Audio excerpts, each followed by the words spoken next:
Do it. All right. How's everybody doing today? We're doing awesome. That is the right answer, and hopefully I can help you guys create something awesome today. Say it with your chest. So, my name is Roberto Blake. How many in here have never heard of me before? Show of hands. Okay, we're gonna change that real quick. How many of you know exactly who I am? Yeah. Thank you, that is very flattering, and clap it up for yourself for being part of the few, the proud, the awesome.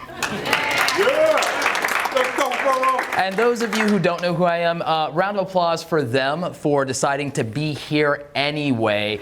You guys are awesome because you took a chance on this being probably the best presentation of the hour, and that faith was not misplaced. So, let me give you guys a little bit of background on me to back up that statement. My name is Roberto Blake. I am a creative entrepreneur. I actually started doing YouTube content seriously in 2013 in the summer with Photoshop tutorials usually on Thursday, which means you could guarantee I would get it to you late on Friday. So there is that. Today, what I want to talk to you about is the philosophy, create something awesome today. These are some principles have helped me in my creative journey, and I believe that they're going to help a lot of you in your creativity, because you might have gone to the presentation that Daryl Eves recently did regarding the YouTube algorithm. Did any of you guys go to that? Show of hands? All right, that's pretty dope. Did anybody walk away from that wondering, great, now what? Show of hands? Like, all right, so you're not alone. So I'm going to put that presentation into context for you, which is going to be one of our big 7 words here. So we're going to talk about consistency. We're going to talk about creativity. We're going to talk about context. We're going to talk about community, collaborations, content strategy. And I think that you guys are going to get a lot out of this presentation, because we're going to talk about the things that ultimately are going to make you an awesome creator. So, are you guys super interested and excited for that? Yes. All right. So, something I learned, and I have about roughly 1,300 videos on YouTube as a platform. I've learned a lot in that time. And I've learned a lot about the algorithm, I've learned a lot about data, but more importantly, I learned a lot about my audience. Part of the reason you need to understand why I make YouTube content is because I don't want people to be a starving artist. I grew up watching people live for their nights and weekends that were tremendously talented, but never found a way to make that their day job, never found a way to make a living off of their creativity. And I want people to be able to do that. And I figured out that there were 3 things that need to happen. You need to have the right mindset for success, and the perseverance to get through the day, let alone take a thought and turn it into a thing. That's going to start up here with having your head on right. You need to be able to market yourself, because you need to be able to communicate what is special about you, what your unique value is, and help other people understand it, put it into context. And then you need to be able to respect your dream as much as you respect somebody else's.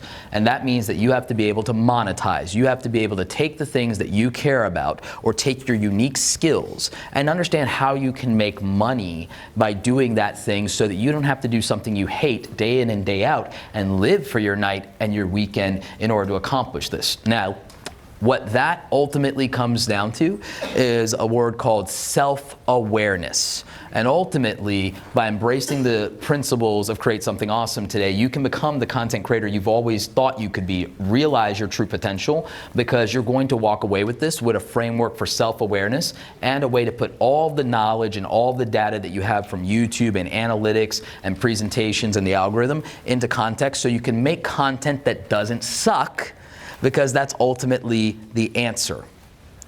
So I want to start with, and if I had the slides, if we weren't having technical difficulties, I'd be able to start this with a slide showing you someone who you think embodies consistency, somebody that is a creator that I've had the pleasure of meeting that I think has a tremendous work ethic. Casey Neistat. I don't know if anybody here has ever heard of Casey. Is there anybody here who hasn't heard of Casey Neistat? Yeah, you haven't heard of Casey Neistat. So in context, Casey Neistat is a New York filmmaker, a vlogger, an entrepreneur. Casey had a background in traditional media and filmmaking, had an HBO series, the Neistat Brothers.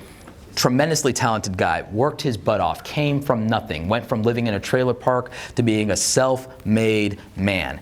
And ultimately, One of the things that made him relevant in the context of the YouTube community and the YouTube culture was he decided to do a daily vlog in the style of cinematic filmmaking, using the lessons from TV and film they'd learned in his career and bring that level and standard of quality to YouTube. And when he did that, the threshold of acceptable quality moved considerably, and a lot of people started thinking about their production values.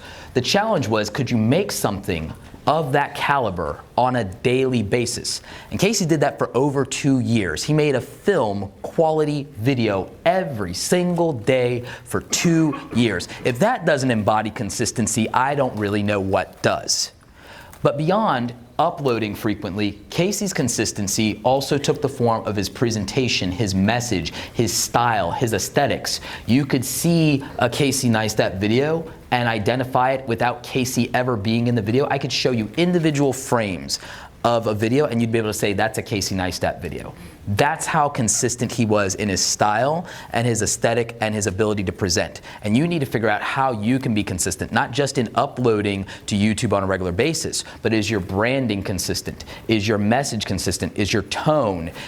Are you consistent as a human being, both on and off camera? Having met Casey, I felt like I already knew him. I felt like this is exactly the same person that is represented to me online in the real world. There's nothing but authenticity here. So consistency is more than just how often you upload. It's, are you authentic? Are you philosophically consistent in how you present and how you communicate? So that's important. When you break consistency or continuity, it creates this thing where it's called being incongruent, and people become very uncomfortable, and that diminishes trust. So being able to be consistent is extremely valuable and important. Let's move on to something a little bit more interesting and challenging for a lot of you. Have a lot of you ever felt like you're boring or you're the most uninteresting person on the planet, and that, like, why would anyone ever pay attention to you? Show of hands real quick. Anybody ever feel like that? Keep them up and look around. You are not alone, okay? Everybody feels that way, and I had my introduction based on the self-deprecating humor, the self-analysis, and what we often tell ourselves. And you have to change what you tell yourself. If you tell yourself that you're uninteresting, you're gonna feel that way, and it's gonna dictate your actions. So how do you become more creative, and how do you embrace the things about you that are unique and truly special and share them with the world? Well, there was a young woman that ultimately was not satisfied with the direction of her life. She had a good life. She had good parents. She was going to a good school, had good grades. Didn't really have what you would consider problems unless you call them first world problems. But she was suffering from massive depression to the point of even having suicidal thoughts, and all she could think to herself is that she'd like to erase herself from the world or move a continent away and just start life over from nothing, because she was just so desperately unhappy. She didn't want to finish her PhD. She didn't want to stay in school for psychology, and it was soul crushing. And there was only one thing that made her feel good about herself and made her feel like sticking around. And that was making goofy and funny and silly videos on the internet. And even if nobody was watching, and there were people watching, she felt like that is what she wanted to do. And if she could do that every day and use that outlet and that escape, her life could be better and it could be worth living. But if she had to go and fit the status quo and the mold of other people and bury that unique sense of herself, because that was what it was expected of her by society and to some extent by her family and the community, then it felt like a part of her would die. And if that's the case, she didn't really want to live with that. That YouTube content creator that found a way to embrace her creativity, her uniqueness, the things that were weird about her, and to be able to laugh at herself and make other people laugh too, was Lilly Singh, Superwoman. And a lot of you probably didn't know that about her, did you? But she embraced the things that she could use to make fun of herself in front of other people, and it helped her fight through her depression and feel like life was worthwhile and that she could actually acknowledge the gratitude of each and every day. And again, that had very little to do with views and subscribers and being relevant. Embracing her creativity was what was going to save her life. And I can relate to that because that's similar to my own story and my own journey. And that's why I embraced a philosophy called Create Something Awesome today, because it's about creating something worthwhile, something worth putting your name on that allows you to embrace what is unique and special and different about yourself, because it's a form of self-acceptance and it's a way to prove to yourself on the record that you matter and what's special about you matters. And when you can do that, and you can make it something that is entertaining or inspirational or educational for other people, your value is out there. But you can't accomplish that by being someone else, by being that traditional college student, by being that person that fits the role that society or your culture or your community or geography places for you.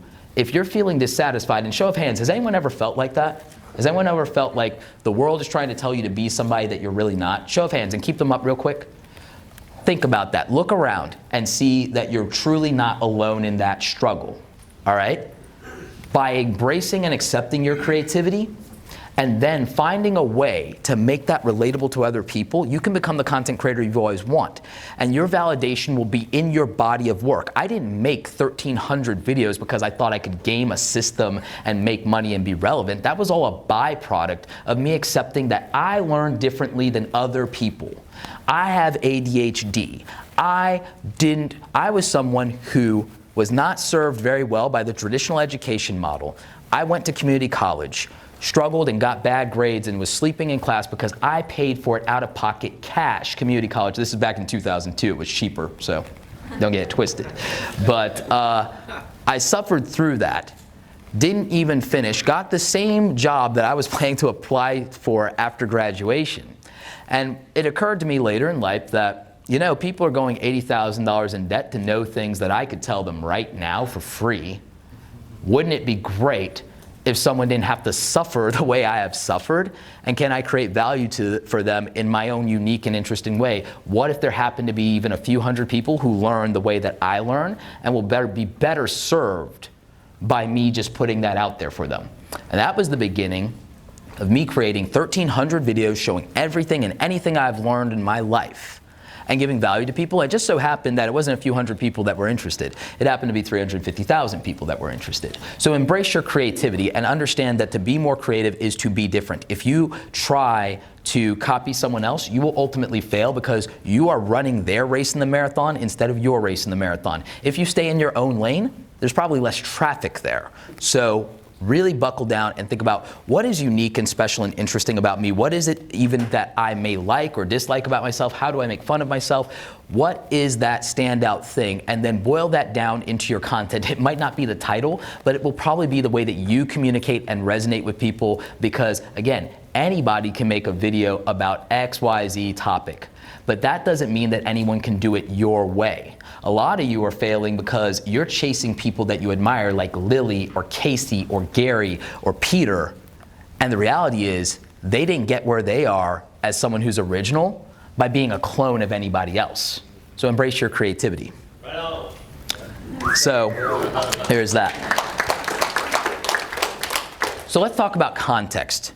Context matters. And the slide that you would have gotten, which will be available, by the way, at awesomecreatoracademy.com, because I'll put that up for you guys tomorrow or later tonight to download. You'll also be able to find it in LinkedIn. Stop sleeping on LinkedIn. But, and I'll tweet it out. Follow me on Twitter at Roberto Blake. Plug. But the reality is that context does matter. Just because you did something doesn't mean that you've communicated in a way that people understand. There's a phrase called being taken out of context. It means that what I said disconnects from what you heard and understood. It means that my intent is disconnected from your interpretation. You want to get those things as closely in alignment as possible. And the only way that you can do that is you have to have self-awareness about what you actually do mean. Look at yourself honestly and say, do my actions match what I'm saying here, or is there a contradiction in that? And then you also have to say, what do they think? You need to listen to people to understand how they perceive things, how they interpret things, and then you can start to create what's called a frame. You can start to create a conversation frame in your content and even in your titles and say, you know what, because I listened and I understand what you care about, and I understand what I'm trying to deliver on, I can make you understand that what I'm doing is something that matters to you. So you can bridge that gap between what has someone's attention, what they care about, what you're trying to say and talk about, and you can find the alignment between those things, and it will make an absolute difference in your content strategy, which we will definitely get to. But that will be a huge difference. And part of that is understanding, well, what has attention right now? In Daryl's presentation, a lot was said about click-through rates and impressions and things of that nature. So what's the action item from that? The action item from that is understanding context, doing the research and understanding, okay, let's just say that Shane Dawson right now is killing it on YouTube. I think we all understand that. Jake Paul is someone who has a lot of controversy and attention. Shane harnessed that attention and made it relevant to people in an interesting way. So how can you take advantage in your niche and in your content of what has attention right now, and then put context to that only you, through your creativity, can deliver on? That is the hat trick of how you then get people to say, you know what, I'm interested in that. The interest and attention funnel, that's where impressions and click-through rates come from. And then in context, how do I make a thumbnail that makes it clear that this is about that? Having Shane Dawson's face in the thumbnail, that makes sense. If you are a tech creator, this was iPhone season. It was really advantageous for you to have iPhone thumbnails in your YouTube channel right now and get all new attention and be able to bring something up. Hopping on the attention around things and controversies like ChargeGate, Beautygate, that has attention. Can you bring a specific light to that in a way that hasn't been done? Can you address that? Or is it just that even if you have the same information, is your presentation in it interesting and unique enough, creative enough, the other C in this conversation, to then get the community to say, you know what, I like the way you present that better than other people I've seen, even if they're bigger than you. I got something different. That felt different. So many people are doing it and saying the same thing, but I like your style. I like the cut of your jib. So that's important. Now, someone who understands the importance of community is my friend Sara Dietschy. Anybody here a fan of Sara? Show of hands. All right, so yeah, Sara Dietschy rhymes with peachy, right? Community. So she named her community the Peachy Fam, and like her community, even when she was a small YouTuber, is what ultimately blew her up. She's often known for a video she did about a creator, a filmmaker who inspired her, who we talked about earlier, Casey Neistat, and ultimately, because of her community of super engaged fans, which was only 4,000, right? But only 4,000, and the most hardcore of those people were tweeting Casey day in and day out about this video that she made about him. Casey thought it was funny and clever and well done. And then Casey ultimately decided to highlight and showcase that video and talk about how he felt about it. There was a dedicated video essentially to Sara as a response. This spurred the YouTube community and also Casey's community to at least check Sara's content out and to give her a chance. Now, because Sara had been doing YouTube hardcore to the point of getting 4,000 people in her own community that were championing her and putting her in front of Casey and his audience, and because she had a back catalog of her own unique creative content that wasn't a clone of Casey's, but could attract a similar audience, and that the context was there that if you like Casey Neistat, you might also like Sara Dietschy. That is context. And when you create context between you and other people in the YouTube community, recommendations happen. Daryl Eves talked about the fact that 70% of YouTube traffic is based on recommendations. Well, being recommended or being in a relative category to other creators that are similar to you in taste and aesthetic and style, but also in audience, actually matters. And so if you happen to have been either a younger 20-something-year-old in Casey's audience, there's a possibility that in context, Sara might be living a lifestyle that's much more relevant to you than Casey himself, and so maybe after watching a few videos you stick around because this person is more like you. This person is someone that you would want to be part of a community around and someone you would sit with at a lunch table if you were back in school. So all of a sudden you see the importance already of creativity, consistency, and context, and how that is relevant in terms of a community. And this is also why collaboration matters, number 5. And somebody that embodies the spirit of collaboration, if not the spirit of all of these things, is Cody Wanner, who is right over here. Cody. In fact, actually, real quick, Cody, come up here on stage. Like, you're not even expecting this.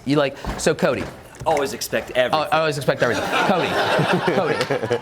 Cody, like, how many collaborations in like the last 90 days do you think you've done?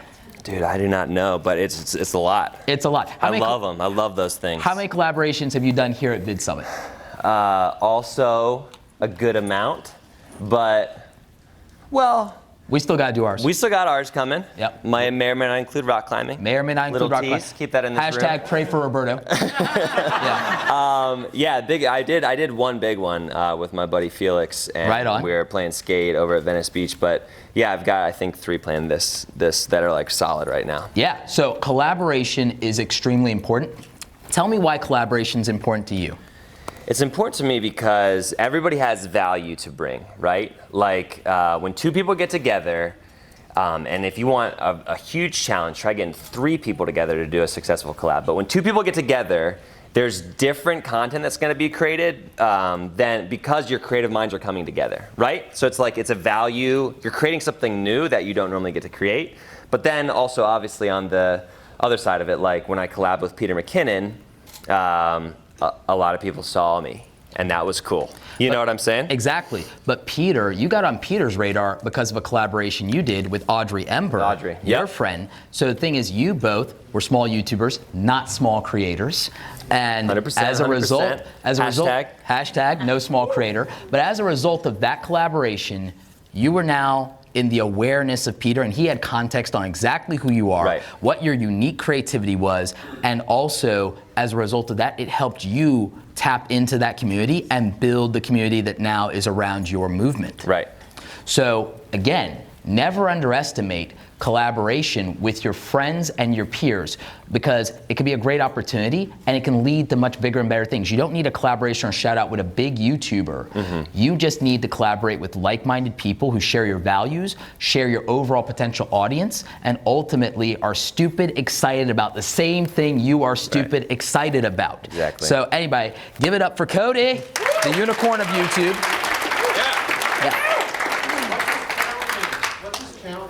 Cody, you want to shout out your channel name? Nah. All right.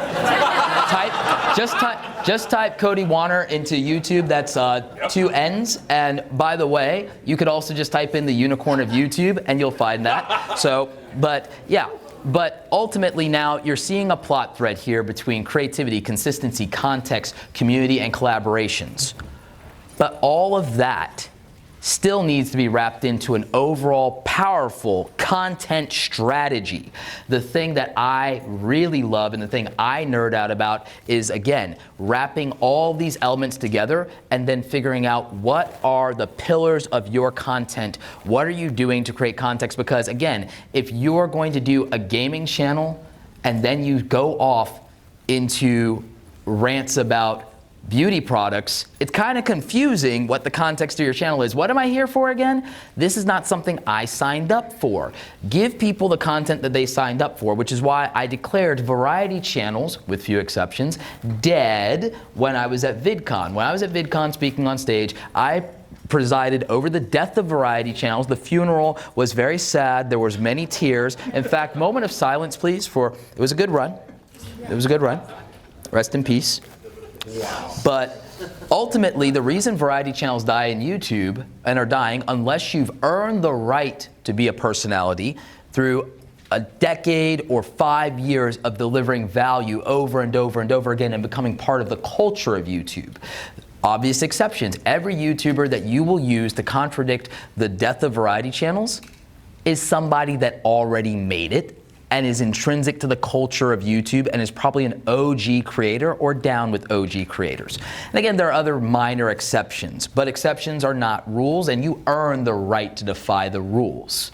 So, content strategy. Content strategy is something that I think is really important, and I tell people the easiest thing to do is to figure out what your niche is, figure out what your message is, don't deviate, be consistent in that, and then ultimately make programmatic content in the form of potential shows or topics that you stick to that you won't get bored with. And if you're getting bored, that doesn't mean change the topic and title on people. It means that in your delivery, do something entertaining for yourself and for the audience if you're getting bored. Because again, title and thumbnail and description and the closed captions are ultimately what the content is from an algorithmic perspective, but also the initial interest and attention of the viewer.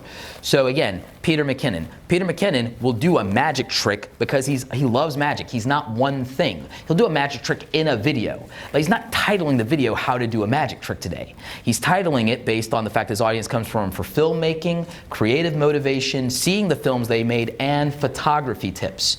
All of those things are interrelated. There is a reason to go from one Peter McKinnon video to another, even if it's a different topic today, because it's all interrelated to the value of, I want to create, I'm going to pick up a camera and I'm going to do this. Whether it's stills or motion, I'm going to do this. Peter's my guy. So, since I need the motivation to pick that camera back up again. So when Peter makes a video about it being lonely to be a YouTube creator, it actually still matters to the majority of his audience. There is no brand confusion, even though Peter does more than one thing. So you can have variety in your content, but you cannot be a variety channel with very few exceptions. The interrelativity, the intersectionality of your content has to be there.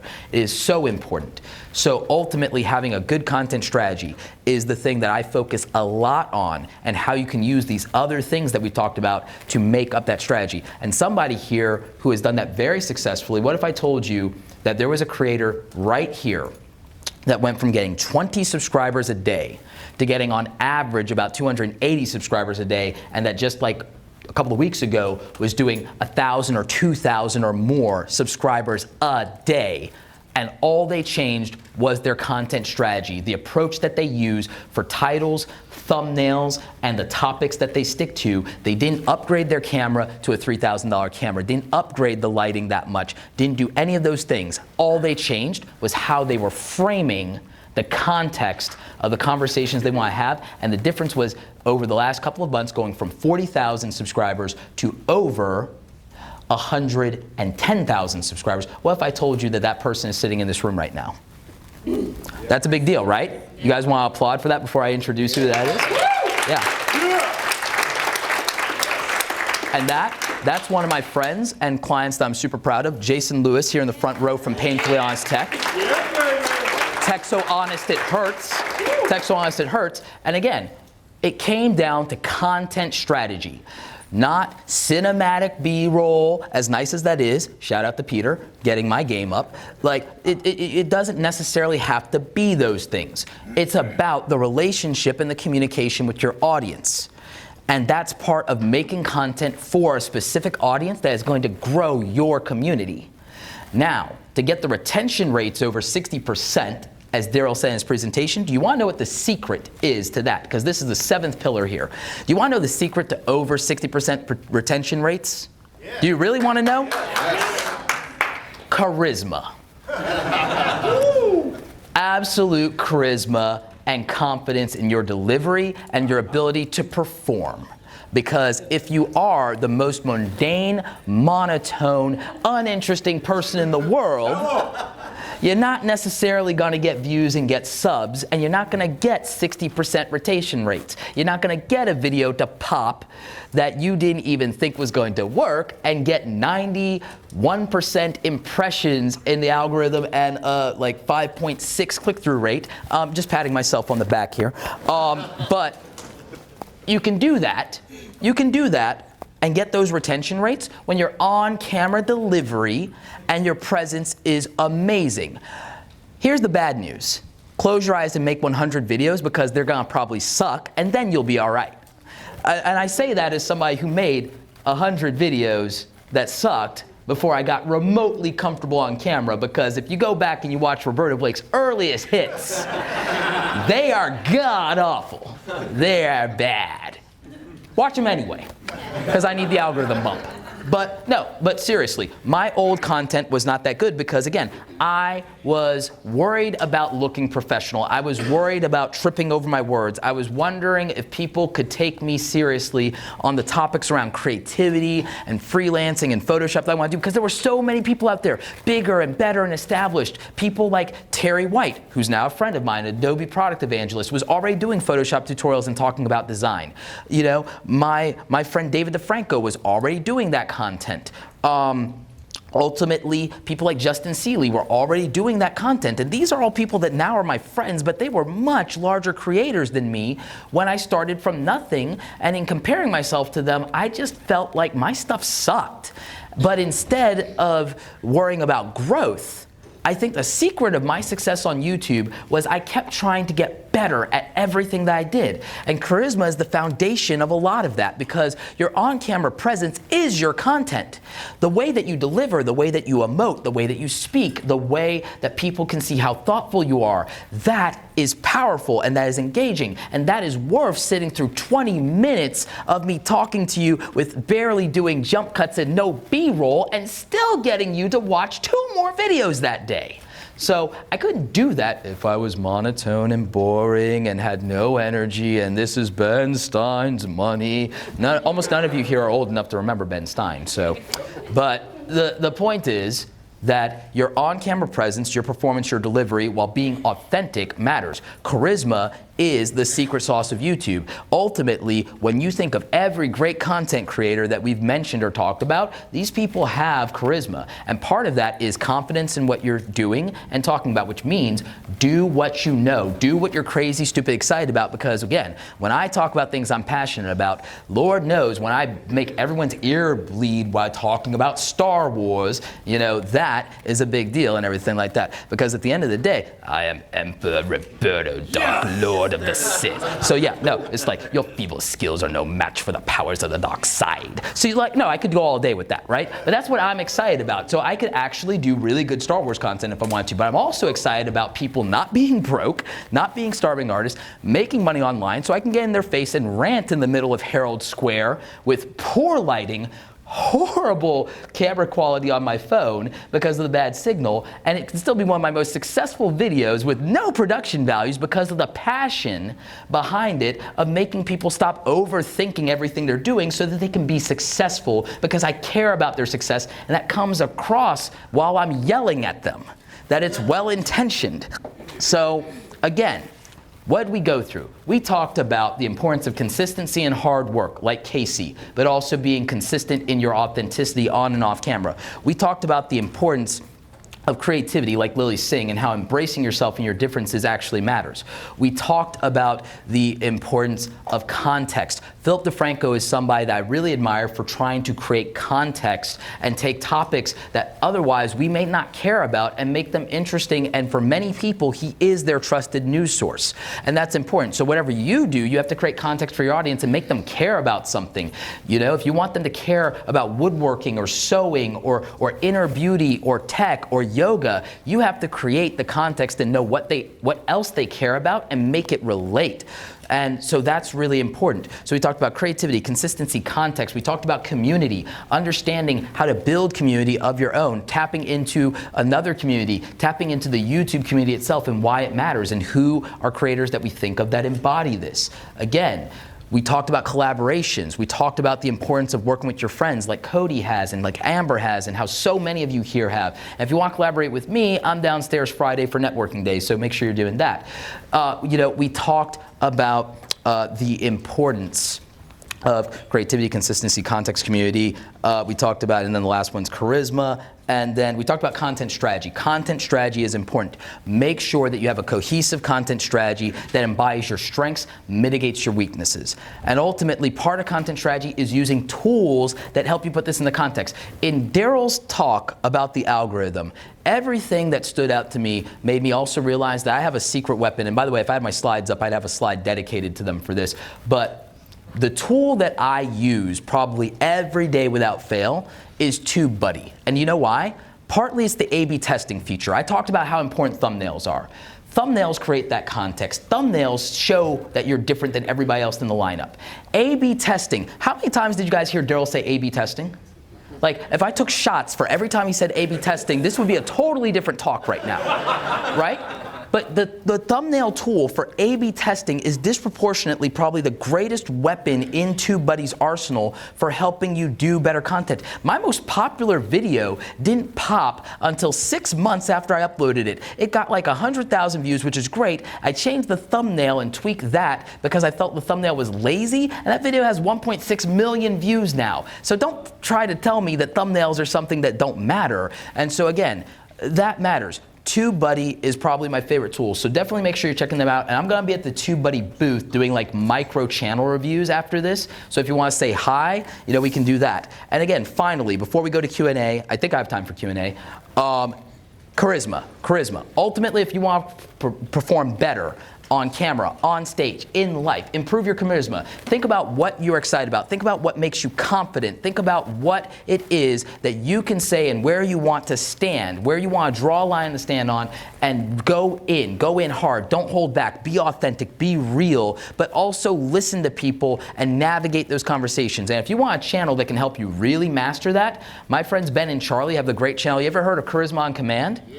Yeah. Like, I remember when they had 35,000 subscribers. So they're well over 1 million now. So, you know, they make amazing content. And I would think that charisma and making a channel about charisma probably played a small role in that.